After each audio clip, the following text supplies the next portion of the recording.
أعوذ بالله من الشيطان الرجيم بسم الله الرحمن الرحيم الحمد لله رب العالمين والصلاة والسلام على رسولنا محمد وعلى آله وصحبه أجمعين اللهم رب اشرح لي صدري ويسر لي أمري واحلل عقدة من lisani yafqahu qawli.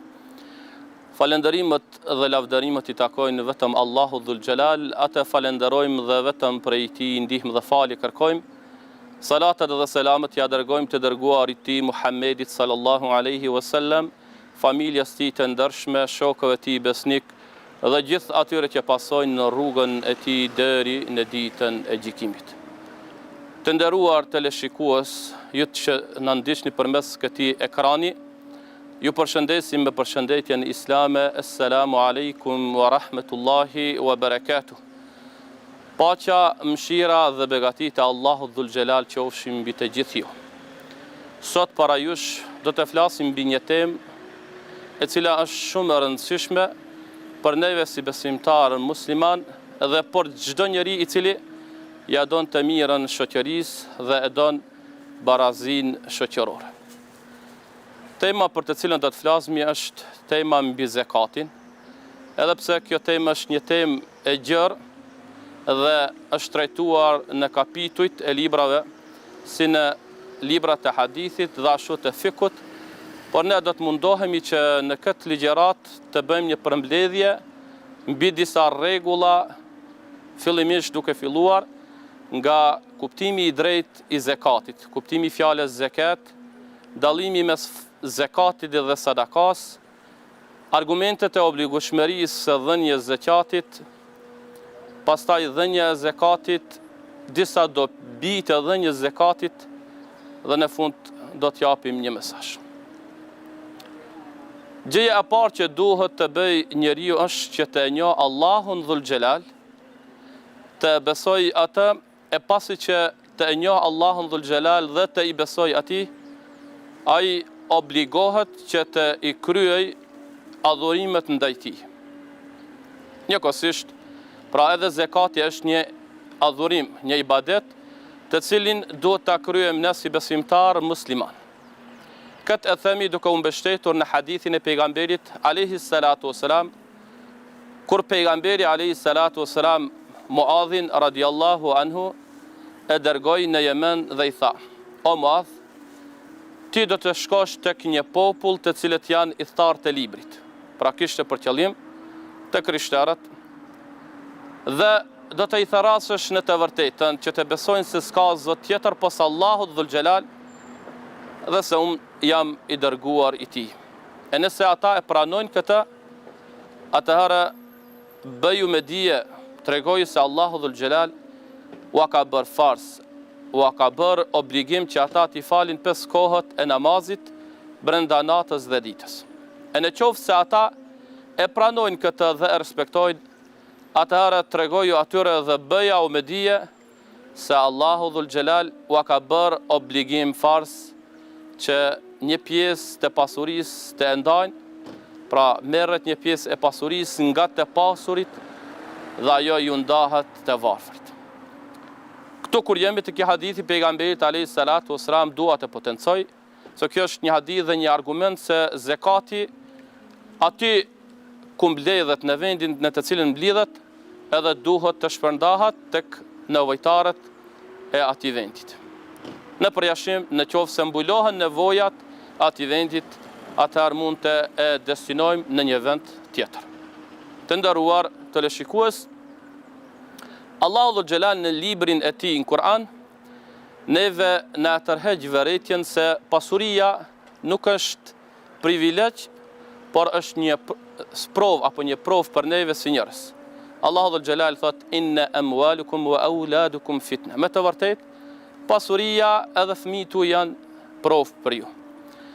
Prandaj Allahu Dhul Gjelal edhe në ajete tjera kuranore në tërheq vërejtjen se pronari absolut I pasurisë tonë është Allahu Dhul Gjelal.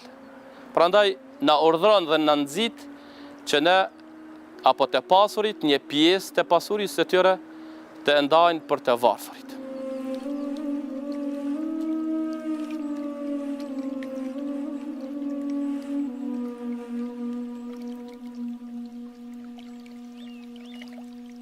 Tani do të shohim disa argumente të cilët flasin mbi obligueshmërinë e dhënies së zakatit. Nëse e lexojmë librin e Allahut dhul Xhelal Kur'anin, do të shohim se Allahu dhul Xhelal në shumë ajete nxit besimtarët musliman që të japin një pjesë të pasurisë së tyre për hir të Allahut dhul Xhelal. Në veçanti është një urdhër që besimtarët të japin zakatin. Allahu dhul Xhelal thot në Kur'an: "Wa aqimus salata wa atuz zakah warka'u ma'ar raki'in." Falni namazin, jepeni zakatin dhe përkuluni, apo bini në ruku me ata që binë në ruku. Njëkohësisht, edhe hadithet e pejgamberit alayhis salatu wassalam janë të shumt, të cilët flasin dhe nxisin për dhënien e zakatit dhe të tregojnë për obligueshmërinë e dhënies zakatit, por në këtë rast ne do t'i cekim vetëm dy. Besoj që hadithin e kemi të njohur kur Xhibrili alayhis salatu wassalam erdhi në formën e një njeriu dhe ul pranë pejgamberit alayhis salatu wassalam dhe i parashtroi disa pyetje. E një prej pyetjeve që ju drejtua Xhibrili alayhis salam pejgamberit alayhis salatu wassalam i tha: "Ja Muhammed, o Muhammed, më trego se ç'është Islami." Pejgamberi alayhis salatu wassalam u përgjigj duke i thënë: "Islam është të dëshmosh se s'ka zot tjetër pos Allahut dhul Xhelal, të e falësh namazin, të e japësh zakatin, të agjerosh Ramazanin dhe të kryesh haxhin." Pashtu Ibn Omeri radiallahu anhuma tregon se pejgamberi alayhis salatu wassalam ka thënë: "Bunya al-islamu ala khams, shahadatu an la ilaha illa Allah wa anna Muhammadur Rasulullah, wa iqamis salah, wa ita'iz zakah, wa sawmu Ramadan, wa hajj al-bayt man istata'a ilayhi sabil." Ngritet Islami mbi 5 shtilla: të dëshmosh se s'ka zot tjetër pos Allahut dhul Xhelal dhe se Muhamedi alayhis salatu wassalam është rob dhe i dërguar i tij, të falësh namazin, të japësh zakatin, të agjerosh Ramazanin dhe të kryesh haxhin në qoftë se ke mundësi.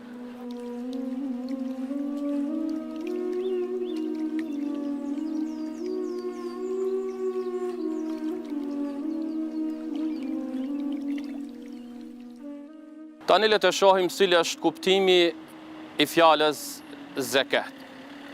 Fjala zakat në kuptimin gjuhësor i ka dy kuptime. Në kuptimin e parë vjen, pra ka kuptimin shtim, dhe në kuptimin e dytë ka kuptimin pastrim.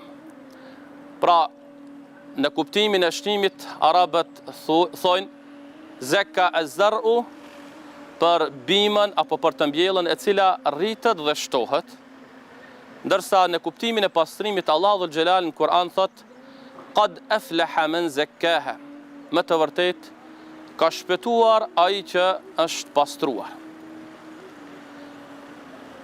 Çdo i pasur ka dëshirë dhe ka nevojë që pasurinë e tij të e shtoj edhe të e pastroj.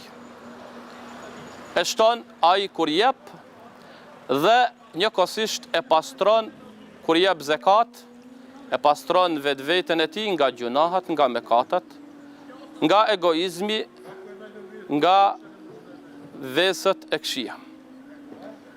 Allahu dhul Xhelal në këtë kontekst e përmend edhe ajetin kuranor në surën Tauba ku Allahu dhul Xhelal i është drejtuar pejgamberit alayhis salatu wassalam, e çdo urdhë pejgamberit alayhis salam është edhe për ne. Allahu dhul Xhelal thot: "Bismillahirrahmanirrahim.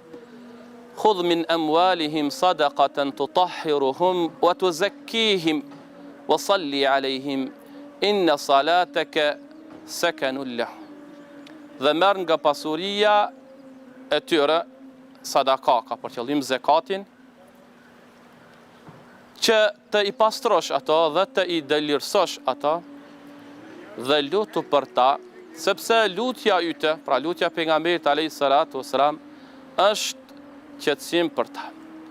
Nga ky ajet kuranor na bëhet e qartë se Allahu dhul Xhelal përmes këtij ajeti tregon që Allah urdhëroi pejgamberin alayhis salatu wassalam që të merr një pjesë të pasurisë nga të pasurit në mënyrë që ata t'i pastroj dhe të i dëlërsoj.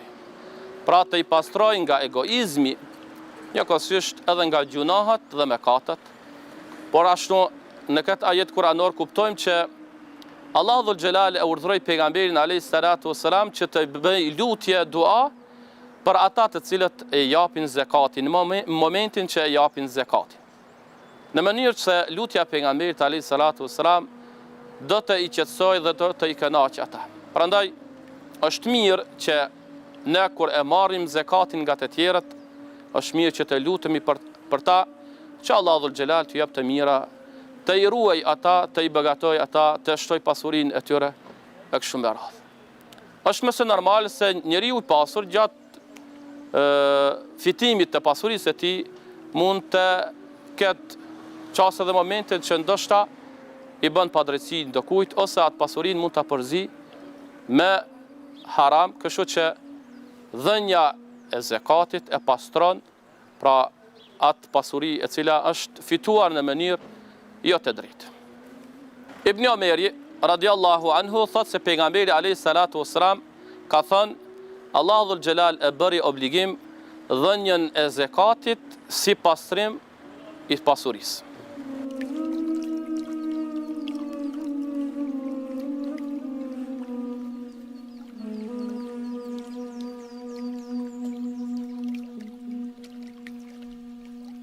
Tani do të shohim dallimin mes zakatit dhe sadakas.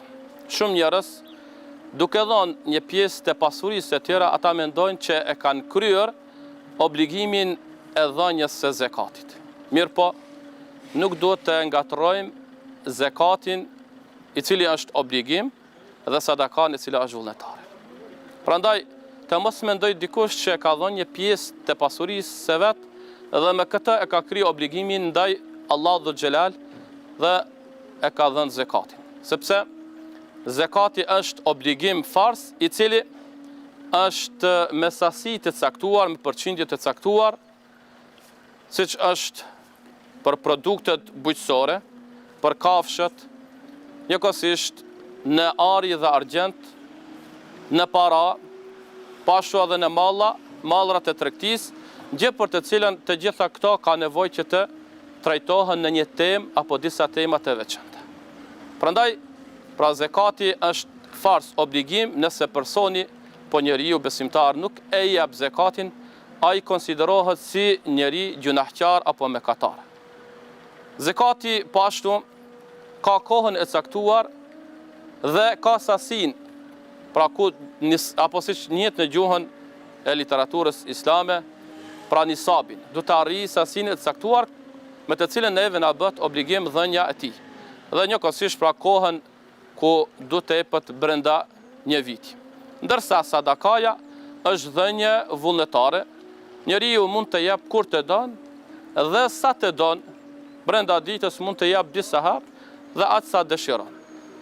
Dhënësi i sadakas normalisht se ka shpërblim të madh te Allahu dhul Gjelal, mirë po në qoftë se nuk jap, pra nuk konsiderohet si njeri mëkatar dhe nuk do të ndëshkohet te Allahu dhul Gjelal. Kuptimi i zakatit ka të bëjë me çështjen e pasurisë, me dhënies pasurisë, dhe është kuptim më i ngushtë, ndërsa kuptimi i sadakas është një kuptim më i gjerë. Pra nuk ka të bëjë vetëm me çështjen e pasurisë, por ka të bëjë edhe, siç ka në hadithin e pejgamberit sallallahu alaihi wasallam, pra edhe buzëqeshja e vëllaut në fytyrë është një lloj sadakaje. Pra sadakaja ka një kuptim më të gjerë se sa zakati.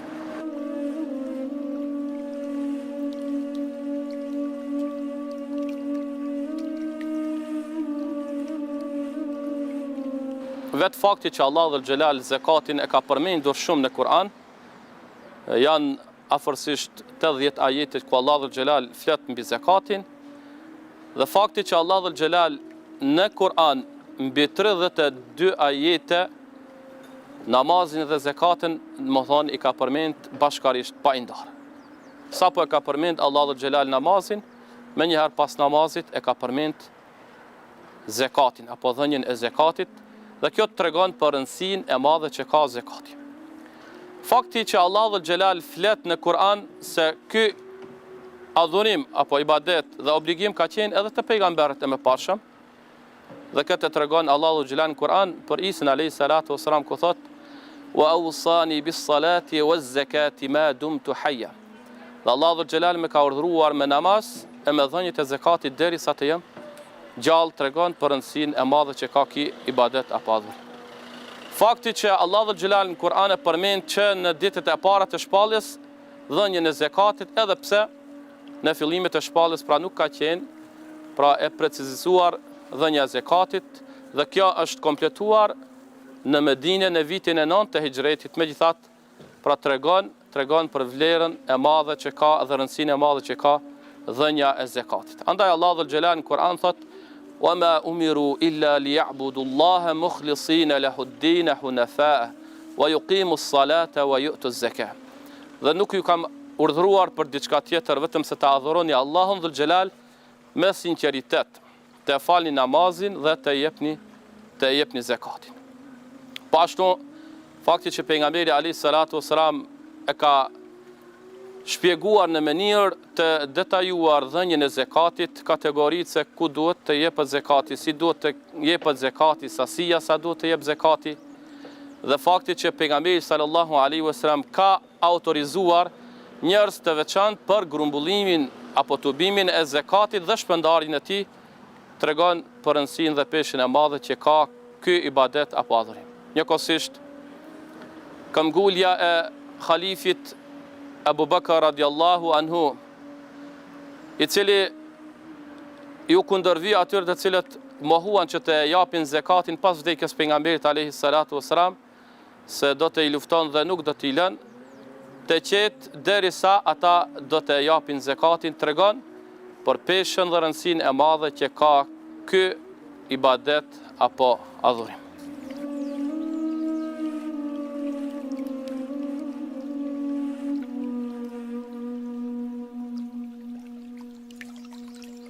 Dhënja e zakatit.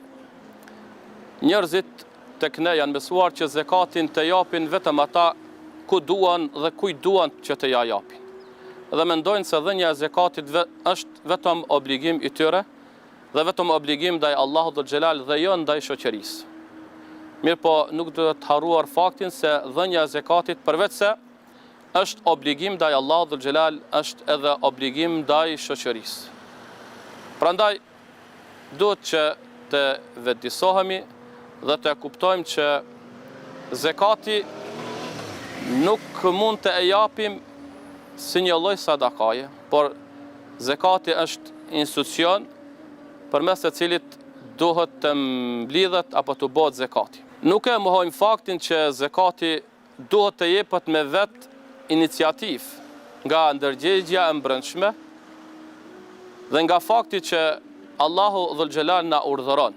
Mirë po, në qoftë se zakati nuk jepet me vetë iniciativë nga të pasurit në rregullat fetare dhe me konsensus të dietarëve islam, pra ati i merret nga shteti islam me forcë. Pra ai detyrohet që të jep zakatin. Dhe këtë duke u mbështetur në ajetin kuranor ku Allah dhul xhelal thot: "Khudh min amwalihim sadaqatan tutahhiruhum wa tuzakkihim wa salli alejhim." Merr nga pasuria e tyre zakatin në mënyrë që të i pastrosh dhe dëlirsosh dhe lutu për ata. Pra ky ajet kuranor tregon se prijesi besimtar, udhëheci i muslimanëve, pra nëse dëgjon që në një vend muslimanët e atij vendit nuk e japin zakatin, ai pra duhet që të i detyrojë që të japin zakatin. Dhe kjo është edhe komenti i këtij ajetit kuranor të cilin e jep Ibni Kathiri. Po ashtu, në komentin e tjetër të surës Tauba, ajeti 61, ku Allah dhul xhelal flet për kategoritë se kujt duhet të jepet zakati. Innama as-sadaqatu lil fuqara'i wal masakina wal 'amilina 'alayha wal mu'allafati al qulub. Pra, më të vërtetë sadakaja jepet të varfërve, miskinëve, ju jepet atyre që e të bojnë zakatin. për përfitimin e zemrave, atyre të cilët janë të zhitur në borxhe, atyre të cilët kanë ngelur në rrugë dhe në rrugën e Allahut Dhul Xhelal. Pra vetë fakti i fjalës wal amilina alejha, atyre që punojnë për tubimin e zakatit, Imam Raziu thot se kjo është një argument se zakati pra mblidhet në mënyrë institucionale dhe mosdhënësi i zakatit detyrohet që të jep. Pra nuk mund që një njeri të dalë dhe të mbledh zakat pa autorizimin e prijesit të muslimanëve. Muslimanët e kanë dhënë zakatin në Beitul Mal, pra thesari i pasurisë së shtetit islam, dhe pastaj shteti islam në bazë të ajetit kuranor bën shpërndarjen e zakatit atij ku e shef të nevojshme sipas ajetit kuranor.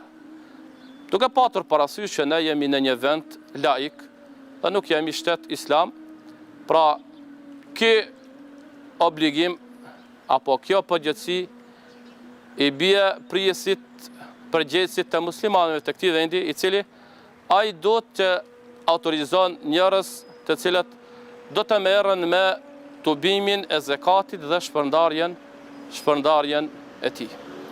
Këtë e ka dëshmuar edhe vetë pejgamberi alayhi salatu wassalam në praktik. Pra në vitin e 9 të hijretit, siç e thamë më herët, pejgamberi sallallahu alaihi wasallam caktoi njerëz të posaçëm ku dërgoi tek fiset arabe për ta mbledhur zakatin. Dhe në qoftë se e shfletojmë literaturën islame, do të gjejmë aty emrat e njerëzve apo shokëve të pejgamberit alayhi salatu wasalam apo sahabeve të cilët pejgamberi alayhi salatu wasalam i dërgoi si emisar për ta mbledhur zakatin. Pashtu kjo traditë e pejgamberit alayhi salatu wasalam vazhdoi pas vdekjes së tij në kohën e Omerit dhe halifeve të mëvonshëm. Prandaj, pra të jemi të vëmendshëm që zakati ka rregulla, pra nuk është shkel e shko, por duhet të japim në institucionin përkatës për mbledhjen dhe shpërndarjen e zakatit.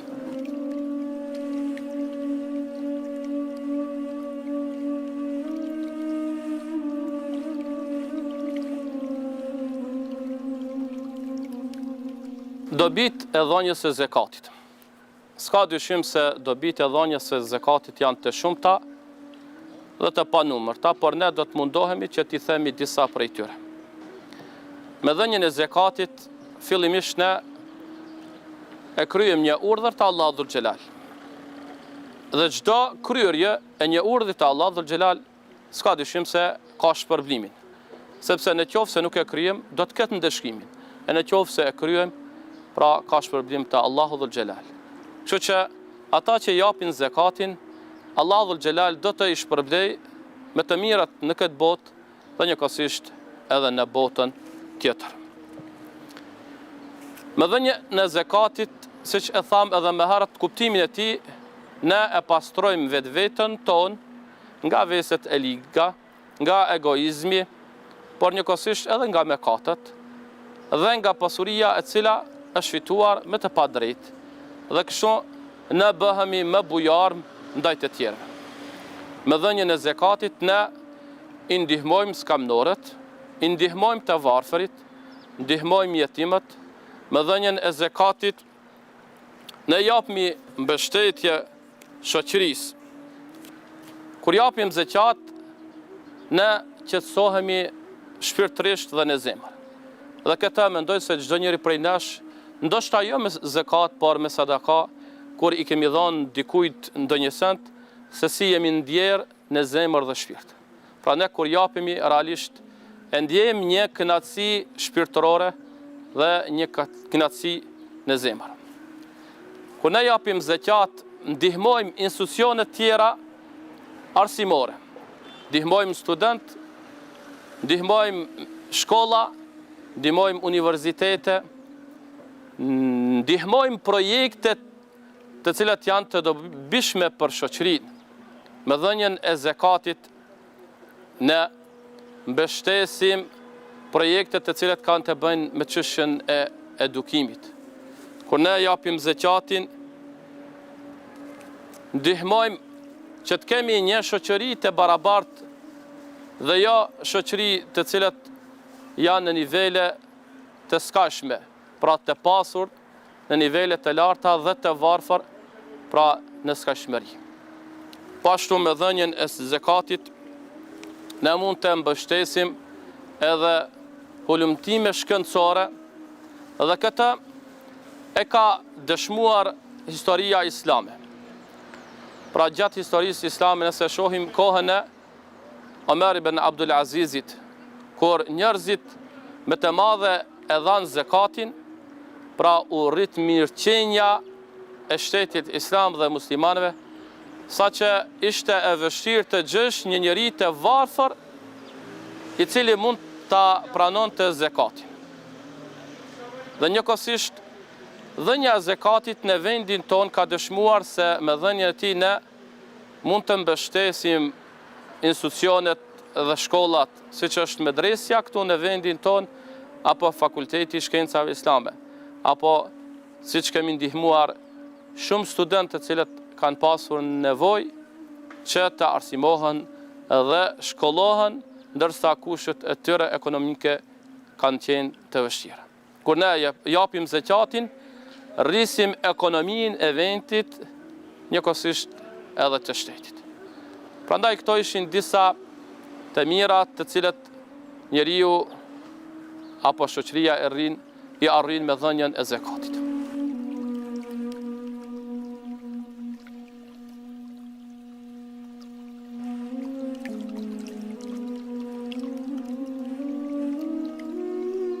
Për fund, pra le ta kuptojmë se qëllimi i zakatit nuk është që të i dëmton të pasurit apo të shkatron pasurinë, sepse Allahu dhul Xhelal thot: "Yamhaqullahu ar-riba wa yurbi as-sadaqat."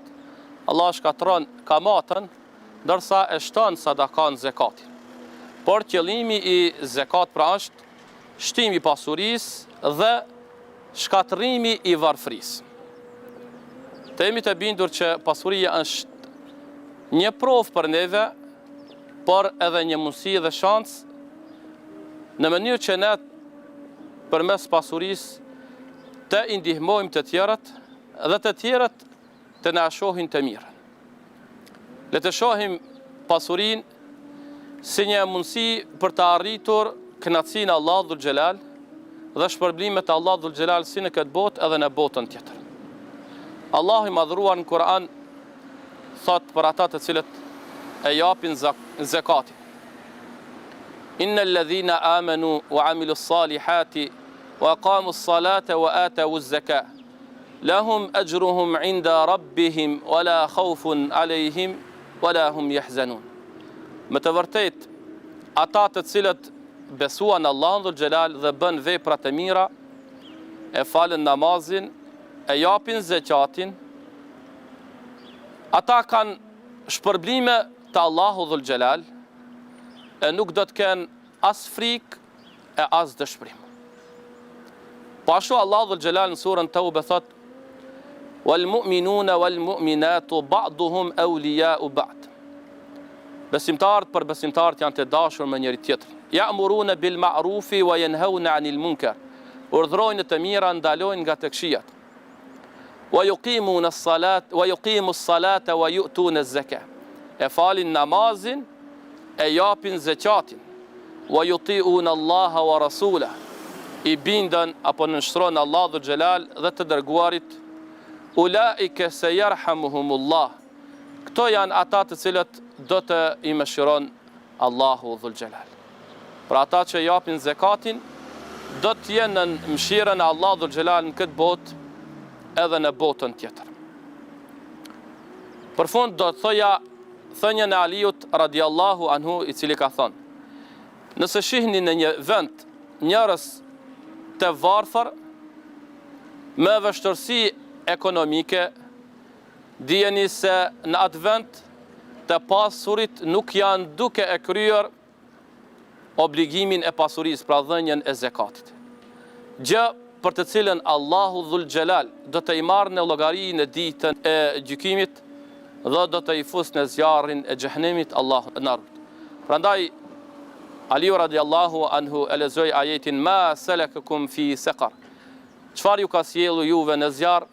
Qalu lam nakun min al-musallin wa lam nakun nut'imu al-miskin.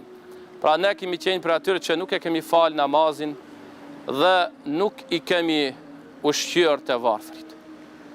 Pashu Allahu Xhelal kur flet për cilësitë e mirësisë dhe bamirësisë në surën Bekare, ku thot lejse l-birra an tuwallu wujuhakum qibala al-mashriq wal-maghrib. Nuk është krejt mirësia që ju ta ktheni fytyrën nga lindja dhe perëndimi, por mirësi është walakin al-birra man amana billahi, pra mirësia është të besoni Allahun Dhul Xhelal. E një prej cilësive e thot Allahu Dhul Xhelal wa yuqimu s-salata wa yu'tu z-zakat, pra falin namazin dhe e japin zakat. Ulaika humul muttaqun, pra këto janë ata të devotshmit. Lutë Allahun Dhul Xhelal që Allah të na bëjë për atyre të cilët të jemi të devotshëm dhe të arrijmë shpërblimet e Allahut Dhul Xhelal dhe faljen e Allahut Dhul Xhelal në këtë botë dhe në botën tjetër. Lutë Allahun Dhul Xhelal që të pasurit ton Allahu Dhul Xhelal të i ruaj pasurinë e tyre të shton dhe Allahu Dhul Xhelal, lutë Allahu Dhul Xhelal të na vetëdijson. Ndërsa ata të cilët janë të varfër, lusim Allahun Dhul Xhelal që Allahu të i pasuron dhe të i nxjerr nga vështirësitë ekonomike. Wassalamu alaikum wa rahmatullahi wa barakatuh.